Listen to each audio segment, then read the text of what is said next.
जरा सोचिए, एक तरफ पूरा देश दियों की रोशनी में दीपावली का जश्न मना रहा है, हर घर में मिठाइयां बट रही हैं, आतिशबाजी हो रही है। बिल्कुल। और ठीक उसी वक्त उत्तर प्रदेश के ही एक हिस्से में एक पूरा का पूरा समुदाय इस दिन को मतलब एक शोक के रूप में मना रहा है। एक ही राज्य, एक ही त्योहार, लेकिन जज्बात और परंपराएं बिल्कुल उल्टी। ये विरोधाभासी तो इस पूरे क्षेत्र को इतना रहस्यमय बनाता है ना। मतलब जब हम बाहर से देखते हैं तो हमें लगता है कि सब कुछ एक जैसा है, एक मोनोलिथ की तरह। सही बात है। लेकिन जैसे जैसे आप करीब जाते हैं, हर कुछ किलोमीटर पर ये मान्यताएं अपना रूप ही बदल लेती हैं। और यही आज की हमारी इस गहन चर्चा का मुख्य मिशन है। हमारे पास उत्तर प्रदेश की कला, संस्कृति और पर्यटन से जुड़ा एक बहुत ही विस्तार मास्टर नोट है। हाँ। इसमें राज्य के प्रमुख महोत्सवों, मेलों, कुछ बहुत ही अनूठे त्योहारों और ऐतिहासिक स्थलों का पूरा ब्यौरा है। हाँ। लेकिन हमारा उद्देश्य सिर्फ इन तथ्यों की कोई सूची पढ़ना नहीं है। बिल्कुल नहीं, वो तो कोई भी कर सकता है। एग्जैक्टली। हम ये समझना चाहते हैं कि कैसे उत्तर प्रदेश की ये जो सांस्कृतिक विविधता है, ये इसके हर जिले में एक बिल्कुल अलग कहानी बुनती है। जो भी लोग आज इस चर्चा का हिस्सा बन रहे हैं, वे एक ऐसी यात्रा पर निकलने वाले हैं जहां हम समझेंगे कि चीजें सिर्फ क्या हैं ये नहीं, बल्कि वे वैसी क्यों हैं। क्योंकि उत्तर प्रदेश महज एक भौगोलिक सीमा नहीं है, ये अनगिनत संस्कृतियों का एक ऐसा संगम है, एक मेल्टिंग पॉट है जहां हर सदी ने अपनी छाप छोड़ी है। और इस संगम की सबसे खास बात जानते हैं क्या है? क्या? ये किसी म्यूजियम या संग्रहालय में बंद नहीं है। ये आज भी वहां की सड़कों पर, घाटों पर और आम लोगों के दैनिक जीवन में सांस ले रहा है। आज की चर्चा में हम उसी जीवंतता को डिकोड करेंगे। तो चलिए इस यात्रा की शुरुआत करते हैं उत्तर प्रदेश के प्रमुख महोत्सवों से।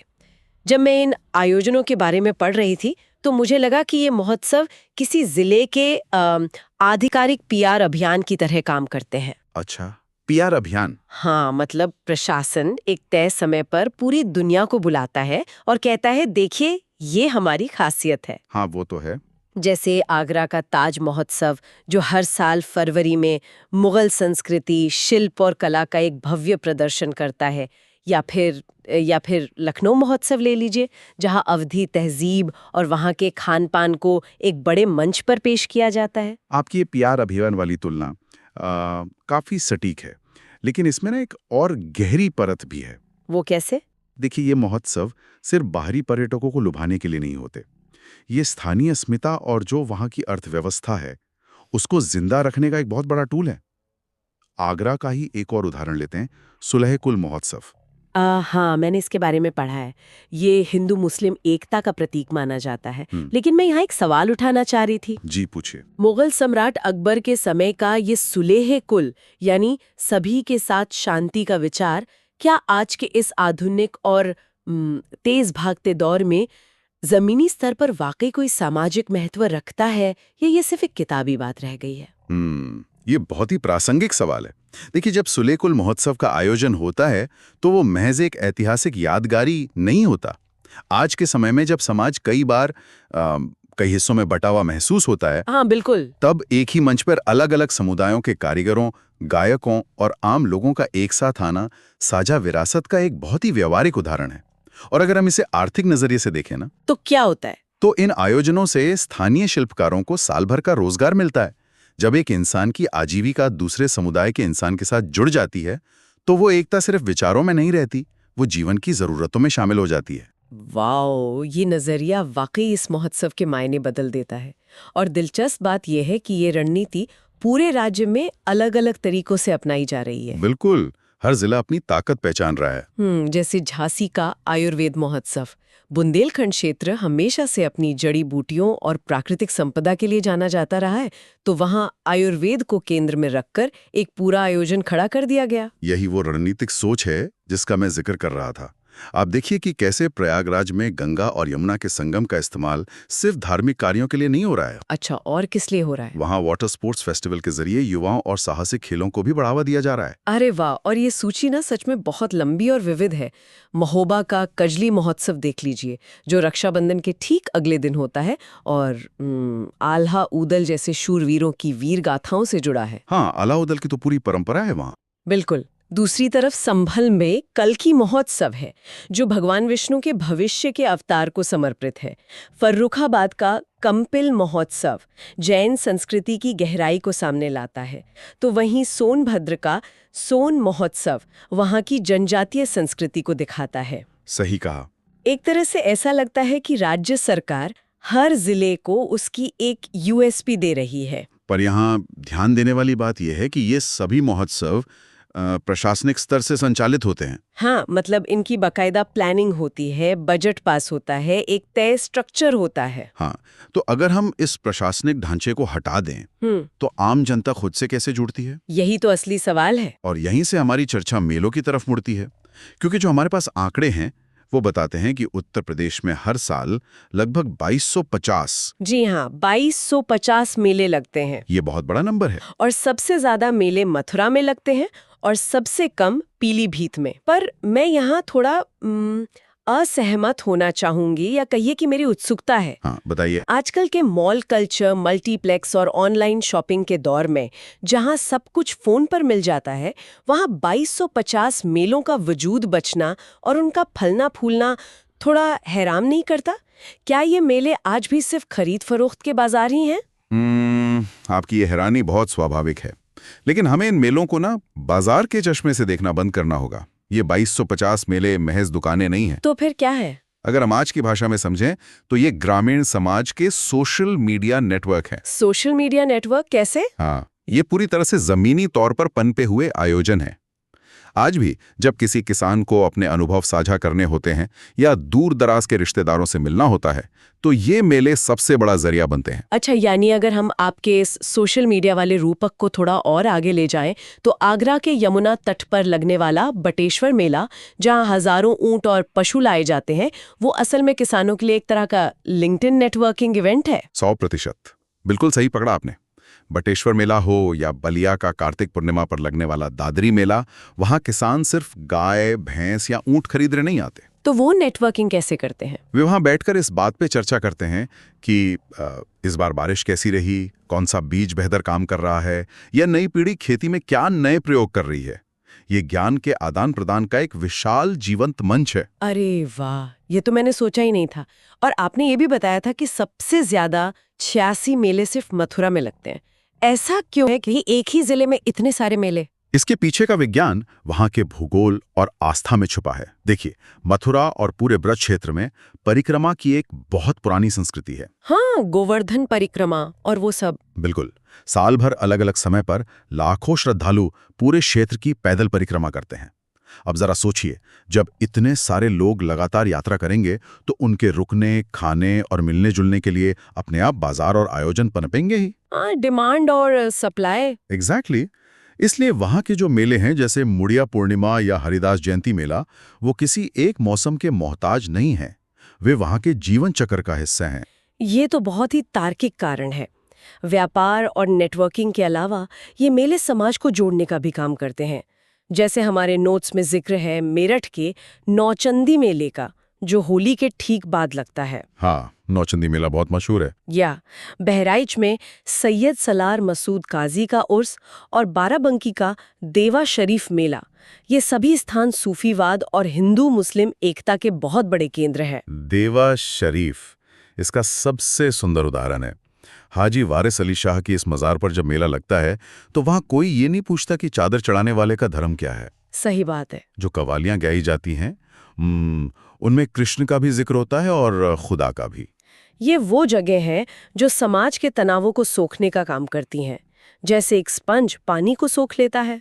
बनारस का नक्कटैया या रथ यात्रा, ये सब स्थानीय लोगों की आस्था के बड़े केंद्र हैं। बिल्कुल। लेकिन मेलों की इस विविधता से निकलकर जब हम त्योहारों की तरफ आते हैं तो एक अलग ही तस्वीर सामने आती है। त्योहार एक ही होता है, लेकिन उसे मनाने का तरीका हर कुछ किलोमीटर पर बदल जाता है। और होली से बेहतर इसे और कौन समझा सकता है। बिल्कुल।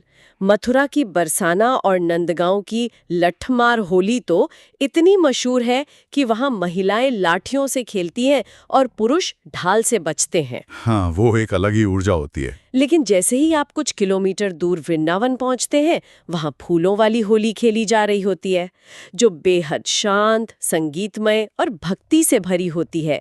फिर बलदेव में दाऊजी का हुरंगा होता है, जहां कपड़े फाड़ने की परंपरा है, और हाथरस अपनी गुलाल नगरी की होली के लिए जाना जाता है। देखिए, ये महज रंग खेलने का तरीका नहीं बदल रहा है, ये उस क्षेत्र विशेष के मिजाज को दर्शाता है। मतलब बरसाना की होली में एक तरह का सामाजिक शक्ति संतुलन है, जहां महिलाओं को प्रमुखता दी गई है, जबकि वृंदावन की होली पूरी तरह से समर्पण और प्रेम का प्रतीक है। और यही बात दीपावली पर भी लागू होती है, जिसके बारे में मैंने बिल्कुल शुरुआत में जिक्र किया था। हाँ, वो थारू जनजाति वाला। हाँ, एक तरफ बनारस की देव दीपावली है, जहां कार्तिक पूर्णिमा के दिन गंगा के घाटों पर लाखों दिए जलाए जाते हैं। माना जाता है कि उस दिन देवता खुद घाटों पर उतरते हैं। और दूसरी तरफ तराई क्षेत्र की थारू जनजाति है, जो दीपावली को शोक पर्व मानती है। ये तथ्य अक्सर लोगों को चौंकाता है। मुझे में चौंकाया था। जब मैंने ये पहली बार पढ़ा तो मुझे यकीन ही नहीं हुआ। ऐसा क्यों है? इसके पीछे क्या कहानी है? अगर आप थारू जनजाति की मान्यताओं को समझें, तो वो प्रकृति और अपने पूर्वजों से बहुत गहराई से जुड़े हुए लोग हैं। अच्छा। दीपावली के दिन वे जश्न मनाने के बजाय अपने उन परिजनों को याद करते हैं जो अब इस दुनिया में नहीं है। वे उनके लिए रोटियां और खाना निकालते हैं और उनकी आत्मा की शांति के लिए अनुष्ठान करते हैं। ओहो। ये कोई अंधविरोध नहीं है। ये पूर्वजों के प्रति सम्मान जताने का उनका अपना एक स्वतंत्र तरीका है, जो मुख्यधारा से बिल्कुल अलग है। यह हमें सिखाता है कि बहुसंख्यक समाज जो कर रहा है, जरूरी नहीं है कि हर समुदाय उसी का पालन करे। ये वाकई हैरान करने वाला है और सोचने पे मजबूर करता है कि हम अपनी मान्यताओं को ही नॉर्मल या सामान्य मान लेने की कितनी बड़ी भूल करते हैं। बिल्कुल। और पूर्वांचल में छठ पूजा हो या अवध में नागपंचमी पर कुश्ती और गुड़िया पीटने की परंपरा, सब इसी विविधता का हिस्सा है। अच्छा, एक और आयोजन है जिसने मेरा ध्यान बहुत खींचा, वाराणसी के रामनगर की रामलीला। हाँ, ये तो बहुत ही खास है। हाँ, 31 दिनों तक चलने वाली इस रामलीला को यूनेस्को ने भी मान्यता दी है। लेकिन जो चीज़ सबसे अलग है वो ये कि इसमें लाउड स्पीकर का इस्तेमाल नहीं होता। ये पूरी तरह से पेट्रोमैक्स की रोशनी में की जाती है। जी। आज के ज़माने में जहाँ हर चीज़ को वायरल करने के लिए ज़्यादा से ज़्यादा शोर मचाया जाता है, वहाँ रामनगर की रामलीला ने इस आधुनिक तकनीक को क्यों नकार दिया? इसे इस नज़रिए से देखें तो समझ आएगा कि तकनीक का ना होना ही दरअसल इस रामलीला की सबसे बड़ी ताकत है, कोई कमजोरी नहीं। वो कैसे? बिना आवाज के लोग कैसे जुड़ते हैं? जब लाउड स्पीकर नहीं होता तो दर्शकों को संवाद सुनने के लिए बिल्कुल शांत होना पड़ता है। उन्हें अपना 100% ध्यान वहां केंद्रित करना पड़ता है। ओह, पॉइंट है। और जब आप पेट्रोमैक्स की पीली टिमटिमाती रोशनी में कलाकारों को देखते हैं, तो वो एक ऐसा जादुई माहौल तैयार करता है जो आपको आज के शोर शराबे वाले दौर से खींचकर सदियों पीछे ले जाता है। आप सिर्फ दर्शक नहीं रहते, आप उस साधना का हिस्सा बन जाते हैं। लाउड स्पीकर उस एकाग्रता को तोड़ देगा। ये तो बहुत ही शानदार नजरिया है। यानी शांति और एकाग्रता के जरिए वे एक अलग ही तरह का इमर्सिव एक्सपीरियंस दे रहे हैं। बिल्कुल। खैर, त्योहार और मेले तो समय के एक चक्र के साथ आते जाते रहते हैं, लेकिन जो चीजें अपनी जगह पर अडिग खड़ी हैं, अब जरा उनकी बात करते हैं। ऐतिहासिक और धार्मिक पर्यटन स्थल, हमारी वो कॉन्क्रीट विरासत, या कहिए पत्थरों में दर्ज इतिहास। और उत्तर प्रदेश का ये इतिहास ईंट और पत्थरों की क्रमिक विकास यात्रा को समझने के लिए सबसे बेहतरीन जगह है। हाँ, जब हम प्राचीन काल की बात करते हैं तो कानपुर के भीतर गांव का मंदिर और ललितपुर के देवगढ़ का दशावतार मंदिर सामने आते हैं। इन दोनों को गुप्तकालीन वास्तुकला का चरम माना जाता है। सही कहा। भीतर गांव का मंदिर पूरी तरह से पकी हुई ईंटों से बना है और दशावतार पत्थर से। मैं जब इनके बारे में पढ़ रही थी तो मुझे लगा कि ये प्राचीन काल की आर्किटेक्चरल लैब्स यानी वास्तुकला की प्रयोगशालाएं थीं। हाँ, और इसमें एक और परत है कि आखिर इन्हें प्रयोगशाला क्यों कहा जाता है। क्यों? गुप्त काल से पहले भारत में ज्यादातर निर्माण कार्य लकड़ियों से होते थे, लेकिन लकड़ी समय के साथ गल जाती है, नष्ट हो जाती है। भीतर गांव और देवगढ़ के मंदिरों में पहली बार शिल्पकारों ने ये प्रयोग किया कि कैसे ईंटों को एक खास आकार देकर और पत्थरों को एक दूसरे में फंसाकर, अच्छा, इंटरलॉकिंग करके। हाँ, इंटरलॉकिंग करके ऐसी संरचनाएं बनाई जाएं जो मौसम की मार झेल सकें। देवगढ़ के दशावतार मंदिर में तो भारत में पहली बार शिखर यानी मंदिर के ऊपर की जो मीनार होती है, उसे बनाने का सफल प्रयोग हुआ था। अरे वाह! इसलिए ये सिर्फ इमारतें नहीं हैं, ये इंजीनियरिंग के वो पहले सफल प्रयोग हैं जिन्होंने आगे चलकर भारत के सभी विशाल मंदिरों की नींव रखी। ये जानना बहुत रोमांचक है कि हम उन इमारतों को देख रहे हैं जहां से सब कुछ शुरू हुआ था। और सिर्फ वास्तुकला ही नहीं, ये स्थान ज्ञान के भी केंद्र थे। हाँ बिल्कुल। जैसे वाराणसी के पास सारनाथ, जहां भगवान बुद्ध ने अपना पहला उपदेश दिया था और जहां आज भी वो विशाल धमेख स्तूप खड़ा है, या कौशाम्बी, जो एक ही समय में जैन और बौद्ध दोनों धर्मों के लिए एक बड़ा तीर्थ स्थल था। और जैसे जैसे आप मध्यकाल की तरफ बढ़ते हैं तो पत्थरों की ये कहानी मुगल और नवाबी भव्यता में बदल जाती है। आगरा का फतेहपुर सीकरी इसका सबसे बड़ा उदाहरण है, जहां का बुलंद दरवाजा दुनिया के सबसे ऊंचे दरवाजों में से एक है। और पंचमहल या सलीम चिश्ती की दरगाह की वास्तुकला आज भी अचरज में डालती है। हाँ। लेकिन मुगलों के अलावा जौनपुर का जिक्र भी बहुत प्रमुखता से आता है, जिसे शर्की वंश के शासकों ने बनवाया और जिसे शिराज हिंद कहा जाता था। हाँ। अटाला मस्जिद और झंझरी मस्जिद वहीं हैं। ये जो शिराज हिंद की उपाधि है ना, इस पर गौर कीजिए। ईरान का शिराज शहर उस समय दुनिया में कला, साहित्य और शिक्षा का सबसे बड़ा केंद्र माना जाता था। जौनपुर को ये नाम मिलना ये साबित करता है कि ये शहर ग्लोबल स्तर पर शिक्षा और वास्तुकला में उस शहर से होड़ ले रहा था। क्या बात है। और फिर आता है नवाबों का शहर लखनऊ, बड़ा इमामबाड़ा, जिसका वो विशाल हॉल बिना किसी पिलर या खंभे के खड़ा है, जो अपने आप में एक इंजीनियरिंग अजूबा है। साथ ही रूमी दरवाजा और बुंदेलखंड के किले भी तो हैं। हाँ, बांदा का कालिंजर दुर्ग, जो चंदेल राजाओं का अजय किला था और जिसके बारे में कहा जाता था कि उसे जीतना नामुमकिन था। यहीं शेरशाह सूरी की मौत भी हुई थी। और जालौन का 84 गुंबद। इमारतों से अलग अगर हम उन जगहों की बात करें जहां इतिहास और मिथक आपस में मिल जाते हैं, तो उत्तर प्रदेश तपोभूमियों का भी केंद्र है। बिल्कुल। सीतापुर का नैमिषारण्य, जिसके बारे में कहा जाता है कि वहां 88,000 ऋषियों ने एक साथ तपस्या की थी। कानपुर का बिठूर, जो महर्षि वाल्मीकि का आश्रम है और जहां लव कुश का जन्म हुआ था। प्रयागराज का श्रृंगवेरपुर, जो रामायण का वो अहम पड़ाव है जहां भगवान राम ने निषाद राज के साथ गंगा पार की थी। और मिर्जापुर का विंध्याचल, जो एक बहुत बड़ा शक्तिपीठ है। तो सवाल ये उठता है कि प्राचीन प्रयोगशालाओं से लेकर नवाबों के इमामबाड़ों और ऋषियों की तपोभूमियों तक इस इतने विशाल और बिखरे हुए सांस्कृतिक खजाने का आज के समय में प्रबंधन कैसे होता है? ये एक बहुत ही व्यावहारिक सवाल है। हमारे नोट्स के आखिरी हिस्से में पर्यटन विभाग और कुछ प्रशासनिक तथ्य दिए गए हैं। जी। जैसे यूनेस्को विश्व धरोहर की सूची में यूपी के 3 मुख्य स्थल हैं। 1983 में शामिल ताजमहल और आगरा का किला, और 1986 में शामिल फतेहपुर सीकरी। लेकिन एक चीज जिसने मुझे उलझा दी वो ये है कि 2017 में कुंभ मेले को अमूर्त विरासत या इंटेंजिबल हेरिटेज का दर्जा मिला। हाँ। ये अमूर्त विरासत क्या होती है? ये बहुत ही दिलचस्प कॉन्सेप्ट है। अमूर्त विरासत का मतलब है कोई ऐसी चीज जिसे आप ताजमहल या लाल किले की तरह छू नहीं सकते। मतलब कोई फिजिकल स्ट्रक्चर नहीं है। बिल्कुल।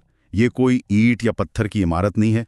ये एक ऐसी जीवित परंपरा है, एक ऐसा ज्ञान या अनुष्ठान है जो पीढ़ियों से लोगों के दिलों, उनके व्यवहार और उनकी स्मृतियों में जिंदा है। अच्छा। कुंभ मेला एक जगह इकट्ठा होने का वो अमूर्त विचार है जिसे करोड़ों लोग बिना किसी औपचारिक निमंत्रण के हर कुछ सालों में हकीकत में बदल देते हैं। यूनेस्को ने उसी विचार और परंपरा को ये सम्मान दिया है। ये बहुत ही खूबसूरत व्याख्या है। अब अगर हम प्रशासन के नजरिए से देखें तो 1972 में उत्तर प्रदेश पर्यटन निदेशालय बना और 1974 में पर्यटन विकास निगम। लेकिन इन स्रोतों में एक साल को टर्निंग पॉइंट बताया गया है, साल 1998 में पर्यटन को उद्योग या इंडस्ट्री का दर्जा दे दिया गया। इस एक शब्द के बदलने से जमीन पर क्या फर्क पड़ा? उद्योग का दर्जा मिलना महज एक कागजी खानापूर्ति नहीं थी, इसने पूरी अर्थव्यवस्था का नजरिया बदल दिया। वो कैसे? इससे पहले विरासत को सिर्फ संरक्षण की चीज माना जाता था कि बस इसे टूटने से बचाना है। लेकिन उद्योग बनने का मतलब था कि अब सरकार ने मान लिया कि ये ताजमहल, ये इमामबाड़ा या ये कुंभ मेला राज्य के आर्थिक विकास का इंजन है। ओहो, मतलब इन्वेस्टमेंट आने लगा का पूरा इकोसिस्टम ही बदल देने वाला कदम था।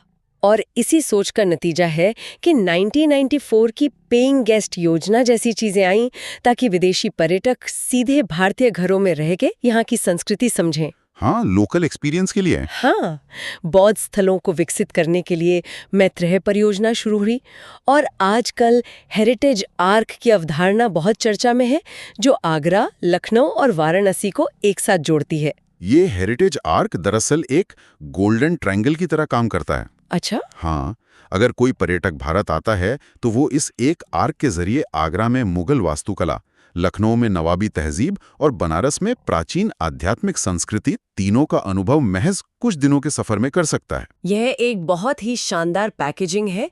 तो अब समय आ गया है कि हम अपनी इस पूरी यात्रा को एक जगह समेटें। जी बिल्कुल। आज हमने ये समझा कि आगरा और लखनऊ के महोत्सव सिर्फ जश्न नहीं, बल्कि किसी जिले की पहचान दुनिया तक पहुंचाने की पीआर अभियान है। हमने ये भी जाना कि मथुरा या बलिया में लगने वाले मेले कोई आम बाजार नहीं, बल्कि ग्रामीण समाज का अपना सोशल मीडिया और नेटवर्किंग प्लेटफॉर्म है। एकदम सही। हमने होली और दिवाली के उन अनूठे अंगों को देखा जहां मान्यताएं हर कुछ कोस पर अपना रूप बदल लेती हैं, और हमने यह भी समझा कि कैसे भीतर गांव की ईंटें वास्तुकला की प्रयोगशाला थी, जिन्होंने आज की भव्य इमारतों की नींव रखी। और जो भी लोग आज की इस गहन चर्चा को सुन रहे हैं, उनके लिए इस जानकारी का असली मूल्य ये है कि अगली बार जब आप किसी नए शहर से गुजरें, किसी पुराने मंदिर की सीढ़ियां चढ़ें या किसी स्थानीय मेले की भीड़ का हिस्सा बने, हाँ, तो आप वहां सिर्फ ईंट, पत्थर या बाजार न देखें। आप उस पूरे आर्थिक, सामाजिक और सांस्कृतिक ताने बाने को महसूस कर सकें जो सदियों से उस जगह को जिंदा रखे हुए हैं। बिल्कुल। इतिहास सिर्फ पीछे मुड़कर देखने के लिए नहीं होता, वो हमारे आज को समझने के लिए होता है। लेकिन अपनी चर्चा खत्म करने से पहले मैं आपके और अपने सभी सुनने वालों के सामने एक विचार रखना चाहती हूँ। एक ऐसा सवाल जो मुझे लगातार सोचने पर मजबूर कर रहा है। बताइए, क्या सवाल है? हमने बात की थी रामनगर की रामलीला की, जिसने आज तक लाउडस्पीकर और आधुनिक चकाचौंध को खुद पर हावी नहीं होने दिया। और हमने थारू जनजाति की बात की, जो दुनिया के जश्न के बीच आज भी अपनी शोक और स्मृति की परंपरा को पकड़े हुए है। हाँ, ये वो मान्यताएं हैं जो आज की भागती हुई दुनिया से बिल्कुल अलग दिशा में चल रही हैं। तो सोचने वाली बात ये है, एक ऐसी दुनिया में जहां इंटरनेट, सोशल मीडिया और ग्लोबलाइजेशन के कारण सब कुछ बहुत तेजी से एक जैसा होता जा रहा है। हाँ, एक रूपता आ रही है। बिल्कुल। जहां हर शहर एक जैसा दिखने लगा है और हर त्योहार को मनाने का तरीका एक ही सांचे में ढाला जा रहा है। क्या ये गहराई से जुड़ी हुई एकदम जमीनी और स्थानीय परंपराएं अगले 100 सालों तक अपना ये अनूठा और शुद्ध रूप बचा पाएंगी? या फिर आधुनिकता की ये तेज आंधी इन सभी विविधताओं को निगल जाएगी और हमारे पास सिर्फ एक सी दिखने वाली सुविधाजनक लेकिन आत्मा से खाली संस्कृति रह जाएगी? ये वाकई एक बहुत गहरा और बेचैन करने वाला सवाल है। क्या हम विकास के नाम पर अपनी ही जड़ों को एक समान रंग में रंग देंगे, या ये विविधता जिंदा रहेगी? इस पर मंथन करना जरूरी है। और इसी विचार के साथ हम आपको यहीं छोड़ जाते हैं। इन सवालों पर सोचिएगा जरूर। अगली बार फिर मिलेंगे ऐसे ही किसी नए विषय की गहराइयों में गोता लगाने के लिए। तब तक के लिए अलविदा।